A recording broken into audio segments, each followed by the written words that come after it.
انسانوں کے لیے آڑ بن جائے گا. اور یہ قرآن مجید وہاں پر اللہ رب العالمین سے کہے گا کہ اللہ فلاں بندہ تجھے ہمیشہ پڑھتا تھا، جب رات ہوتی ساری دنیا سو رہی تھی، لیکن فلاں مولانا صاحب یا فلاں شخص یہ تجھے بار بار پڑھتا تھا، روتا تھا. اے اللہ اگر ان سے کچھ غلطی ہو گئی ہے تو ان کو معاف کر دے. لیکن یہ قرآن مجید آپ کو جہنم میں نہیں جانے دے گا. یہ قرآن مجید اسی لیے تو اللہ کے رسول نے فرمایا کہ اپنے بچوں کو قرآن کی تعلیم دو، اپنے بیوی بال بچے گھر میں جو بھی لوگ ہیں آپ ان کو دینی تعلیم دیجیے.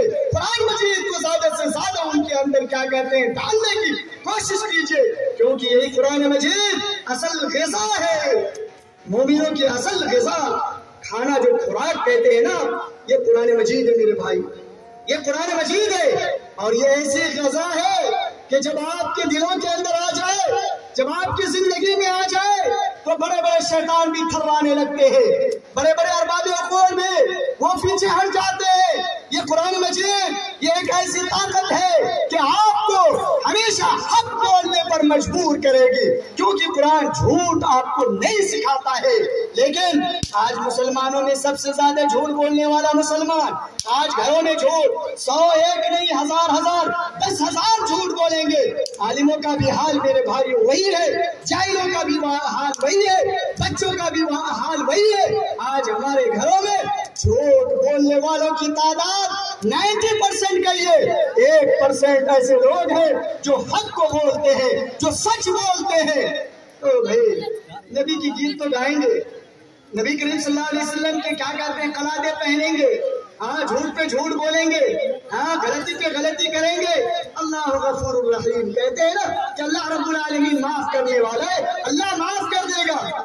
ارے بھائی آپ گھر میں رہتے ہو، اگر آپ کوئی غلطی کرتے ہو تو آپ کے والدین آپ کو ڈانٹتے، ایک مرتبہ ڈانٹتے، دوسری دن اگر غلطی کرتے ہو بسا اوقات وہ آپ کو مارتے بھی، تیسری دن غلطی کرتے ہو تو کیا کرتے ہیں تمہارے والدین؟ تمہارے لیے کھانا لے کر کے تمہارے سامنے پیش کرتے ہیں کہ دسترخوان بچھایا اور بیٹے کو کھانا کھلا رہے ہیں اور اس کو شاباشی دے رہے ہیں. آپ نے دیکھا کبھی نہیں؟ کیوں؟ کیونکہ آپ کو پسند نہیں ہے، اس لیے کہ آپ کے بیٹے نے غلطی کی ہے، اس لیے کہ یہ حد سے زیادہ آگے بڑھ رہا ہے، تو اس لیے آپ کیا کرتے ان کو ڈانٹتے پھٹکارتے تاکہ وہ لائن پر آ جائے. لیکن میرے بھائیو میں قرآن پڑھتا ہوں، 1000 غلطیاں ہم سے ہوتی ہیں. میں نبی کریم صلی اللہ علیہ وسلم کی زندگی کا مطالعہ کرتا ہوں، 1000 غلطیاں ہم سے ہوتی ہے، تو ترقی کہاں آئے گی؟ ابھی مولانا صاحب بتا رہے تھے، سمجھ بات آ رہی ہے؟ اس سے پہلے جو بات کر رہے تھے تو کہاں سے آئے گی ترقی؟ ایک طرف آپ جھوٹ بولیں گے، امنی کی بات کریں گے، ایک طرف آپ دھوکہ باز کیا کہتے ہیں غداری والی بات کریں گے، امنی کی بات کریں گے، ایک طرف سماج کو پھوڑنے کی بات کریں گے، امنی کی بات کریں گے، سماج کے اندر کیا کہتے ہیں تفرقہ ڈالیے، امنی کی بات کریں گے، سماج کو آپ بگاڑیے، امنی کی بات کریں گے، سماج کے اندر تفریق ڈالیے، امنی کی بات کریں گے. ہم نے آئے کہ کہاں سے میں سوال کرنا چاہتا ہوں، تو یہ کیا ہے قرآن مجید کہتا ہے میں امن لے کر کے آیا ہوں، میں تمہارے لیے کیا ہے معجزہ ہوں، میں تمہاری معاون ہوں، تمہارا وکیل ہوں، میں تمہارے لیے شفیع بن کر کے آیا ہوں. تو کیا یہ قرآن مجید ہمارے لیے شفیع بنے گا؟ کیا یہ ہمارے لیے دوست بنے گا؟ کیا یہ قرآن مجید ہمارے گلے میں کیا کہتے ہیں ہماری زندگی میں رہے گا بھی؟ اسی لیے میرے بھائی وہ صبح پڑھتے ہیں شام میں بھول جاتے، شام میں صبح پڑھو شام بھول جاؤ، شام پڑھو صبح بھول جاؤ. زندگی کے کوئی مدار ہی نہیں ہے. نماز آپ بتاؤ، سب قرآن مجید کہتا ہے کہ نماز پڑھو نماز پڑھو نماز پڑھو، بار بار کہتا ہے کہ نہیں کہتا ہے؟ لیکن گاؤں سماج میں کتنے لوگ نماز پڑھنے والے مجھے بتائیے. ابھی مؤذن صاحب اذان دیے، اذان ابھی مؤذن صاحب دیے، مسجد میں گنے چنے 10 بوڑھے جو بیچارے ابھی قبر میں جانے والے ہوں گے وہ مسجد کے اندر جائیں گے، نماز ادا کریں گے. ہماری مائیں وہ بھی بیچاری اتنی غافلہ ہے، اتنی غافلہ ہے، ان کی نمازیں آپ گھر میں دیکھیں گے تو 100 اگر اور 10 عورت ہے 5 عورت ہے تو 1 عورت آپ کو نماز ہی ملے گی، نماز پڑھنے والی ملے گی. تو شیطان پیدا نہیں ہوگا تو کیا پیدا؟ کہاں سے ہم نے آئے گا؟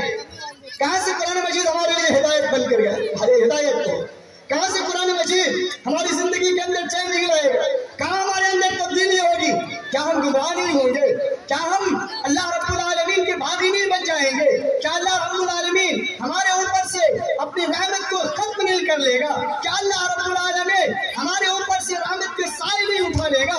ضرور میرے بھائیوں، اگر دنیا کے اندر آپ کو اگر نعمت ملی ہے، اگر آپ کھاتے ہیں پیتے ہیں، اگر آپ کو صحت ملی ہے، تو آپ کھرماتے کی نیند مت لیجیے۔ آپ یہ مت سمجھیے کہ یہ زندگی ہم نے اچھی گزار لی ہے۔ آج مجھے لوگ کہتے ہیں چلو کرتا پاجامہ ٹوپی لگا کر کے دیکھنے میں خوبصورت ہر چیز ہے، آپ کو کہا جا سکتا ہے بہت اچھے کھانا کھاتے ہیں، بہت ساری چیزیں آپ کے گھر میں موجود ہے، لیکن یاد رہے میرے بھائیو دوستو، اللہ رب العالمین کو یہ پسند نہیں ہے، بلکہ آپ کے اعمال پسند ہے۔ آپ اللہ تعالیٰ کے سامنے جھوٹ نہ بولیے، یہ اللہ کو پسند ہے۔ حق کو اپنائیے، اللہ کو یہ پسند ہے۔ قرآن مجید کو آپ پڑھیے، یہ اللہ رب العالمین کو پسند ہے، کیونکہ میرے بھائیو قرآن مجید یہی آپ کا حقیقی دوست ہے، یہی قرآن مجید آپ کا صحیح فرینڈ ہے، فرینڈز کہیے، یہ قرآن مجید ہے۔ قیامت کے دن یہی آپ کے لیے سفارش کرے گا، آپ کے لیے لڑے گا۔ اس لیے اللہ کے رسول جناب محمد رسول اللہ صلی اللہ علیہ وسلم نے مبارک آج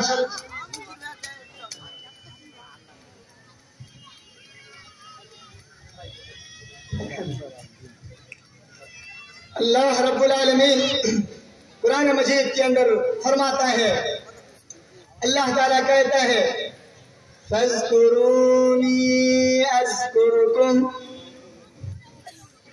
تم مجھے یاد کرو میں تجھے یاد کروں گا۔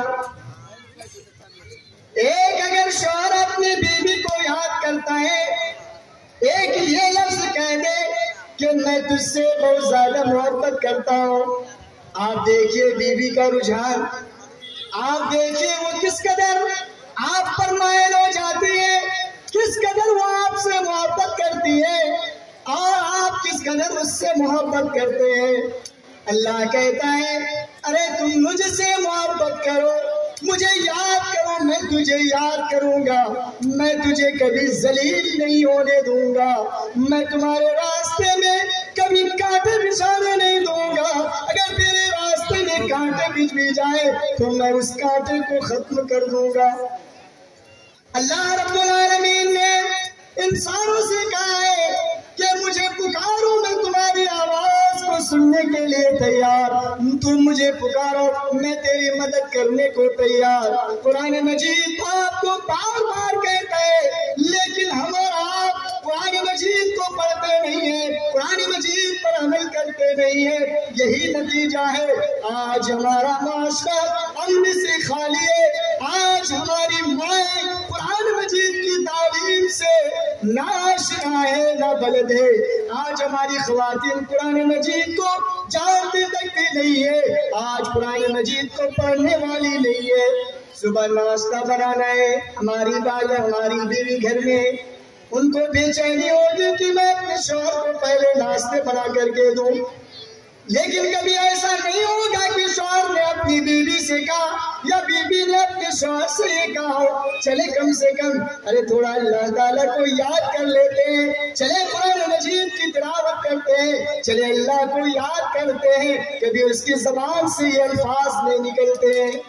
بھوک لگے گی کھانا حاضر، بھوک لگے گی کھانا حاضر، اور آپ چاہیں گے کہ کسی طریقے سے میں اپنا پیٹ بھر لوں، لیکن یہ قرآن مجید جو آپ کا پیٹ بھرنے کے لیے آیا ہے، آپ کے مین کو درست کرنے کے لیے آیا ہے، آج اس قرآن مجید کو آپ سائڈ میں رکھ دیتے ہیں، قرآن مجید کو پڑھنے کی توفیق نہیں ہے، قرآن مجید کو اپنی زندگی میں لانے کی توفیق نہیں، قرآن مجید سکھانے کی توفیق نہیں، تو بتائیں ہماری اور آپ کی زندگی کیسے رہے گی؟ کبھی امن آئے گا، کبھی شانتی آئے گی، کبھی آپ محفوظ ہوں گے۔ اس لیے آج ہر گھر میں آپ جھگڑا دیکھیں، ہر دیہات کے اندر ہر سماج میں آپ کو جھگڑا فساد ملے گا، لیکن جب ہم صحابہ کرام کی زندگی کا مطالعہ کرتے ہیں، آپ مطالعہ کیجئے، آپ کو یہ جھگڑا اور فساد بہت کم ملے گا، وہاں پر ہم و امان کی باتیں آپ کو ملیں گی، لیکن یہاں پر ایسا لگتا ہے کہ ایک دوسرے کو نوچنے کے لیے جس طریقے سے اگر کیا کہتے ہیں آپ گوشت کو اگر پھینک دیجیے، اگر کتا وہاں ہو تو کتا گوشت کو جھپٹنے کے لیے کہتے ہیں نا، لینے کے لیے وہ ایک دم پنجے مارتا ہے اور اس کو لے لیتا ہے، سمجھ بات ہے، چاہے وہ جو بھی گوشت ہو، وہ یہ نہیں دیکھتا، تفریق نہیں کرتا ہے۔ تو آج یہ مسلمانوں کا بھی یہی حال ہو گیا ہے میرے بھائیو دوستو، کہ اپنے بھائیوں کو کس قدر ذلیل کرنا ہے، کس قدر اپنے بھائیوں کے پیچھے لگنا ہے، کس قدر اس کو جو نیچا کرنا ہے۔ کوئی اگر سیکھے غیر مسلموں سے زیادہ ہمارے مسلموں سے میں کہتا ہوں کہ وہ سیکھے، یہ مسلمانوں کے درمیان آپ کو ملے، تعجب ہوتا ہے۔ مسلمان کہتے ہیں نا، لفظ مسلمان تو غور کیجئے یار، مسلمان کہتے ہیں کس کو، اس پر غور کر لیجئے نا۔ کہتے ہیں جو مسلمان وہ ہوتا ہے جو امن و امان کی بات کرتا ہے، امن و امان اپنی زندگی کے اندر لاتا ہے، دوسروں کو نقصان نہیں پہنچاتا ہے، دوسروں پر ظلم و زیادتی نہیں کرتا ہے، وہ اصل میں مسلمان ہے۔ لیکن آج ظلم و زیادتی آپ دیکھیں گے، ادھر سے ادھر سے ہر طرف سے ہمارا معاشرہ کیا ہے، اسی میں پھنسا ہوا ہے۔ کون قرآن مجید کو پڑھے گا، کون آگے بڑھے گا، کون کیا کہتے ہیں دین کو سنبھالے گا، کون قرآن مجید کی بات کہے گا۔ گنے چنے لوگ آپ کو دیکھیں گے میڈیا کے اندر یا بڑے بڑے مقامات پر دیکھیں گے، وہ بیچارے بول رہے ہیں، اور ساری دنیا کیا ہے، سو رہی ہے، بیل کی طرح سے وہ زندگی گزار رہی ہے، کوئی فرق نہیں پڑتا اس کیونکہ بیل بننا ہے، اس لیے بیل کی زندگی اس کو گزارنا ہے، کھانا ہے، پینا ہے، 2 روپے کمانا ہے، بس زندگی سے چلی جانی ہے۔ دوستو یہ اصل زندگی نہیں ہے، اس لیے ہمیں اور آپ کو نہیں بھیجا گیا ہے، بلکہ اس لیے بھیجا گیا ہے کہ آپ قرآن مجید کو اپنا دستور بنائیں، قرآن مجید کے مطابق اپنی زندگی کو گزاریں۔ یہ قرآن مجید آپ کی زندگی کو بدلنے کے لیے آیا ہے۔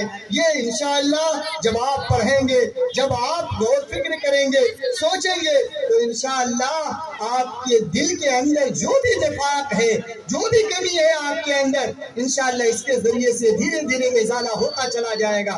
لیکن ایسا مت کیجئے کہ آج صرف پڑھ لیجئے، اس کے بعد کل پھر چھوڑ دیجئے گا، کل پڑھ لیے چلو بھائی پھر 2 سال بعد 3 سال بعد کبھی بسم اللہ کبھی نماز کی توفیق ملے تو پڑھ لیں گے، نہیں کوئی بات نہیں، ایسا نہیں، کنٹینیو عمل کیجئے، کیونکہ اللہ کے رسول صلی اللہ علیہ وسلم نے کہا جو عمل کنٹینیو لگاتار ہوتا ہے وہ اللہ تعالیٰ کو بہت زیادہ پسند ہوتا ہے، اور نبی کریم صلی اللہ علیہ وسلم نے ہمیں اور آپ کو یہی بتایا ہے۔ میں اللہ رب العالمین سے دعا کرتا ہوں کہ اللہ رب العالمین قرآن مجید کو سمجھنے اور اس کے اندر جو بھی احکام ہیں ان پر عمل کرنے کی توفیق عطا فرمائے۔ وَأَقُولُ قَوْلِي هَذَا وَأَسْتَغْفِرُ اللَّهَ لِي وَلَكُمْ وَلِسَائِرِ الْمُسْلِمِينَ وَالسَّلَامُ عَلَيْكُمْ وَرَحْمَةُ اللَّهِ وَبَرَكَاتُهُ۔ وعلیکم السلام ورحمۃ اللہ وبرکاتہ۔ جزاک اللہ احسن الجزاء۔ تلاش علم تو پہنچ گیا کہاں سے کہاں تک جہاں میں، تلاش علم تو پہنچ گیا کہاں سے کہاں تک جہاں میں، بتا تو صحیح وہ کون سا سبق ہے جو خدا نے نہیں دیا قرآن میں۔ فضیلت الشیخ جناب مولانا خلیل الرحمن صاحب ازہری حفظہ اللہ اس شعر کی بہت ہی پیار بھرے انداز میں وضاحت فرما رہے تھے۔ میں شیخ کے لیے دعا کرتا ہوں کہ الہ العالمین تو شیخ کی عمر کو دراز فرما۔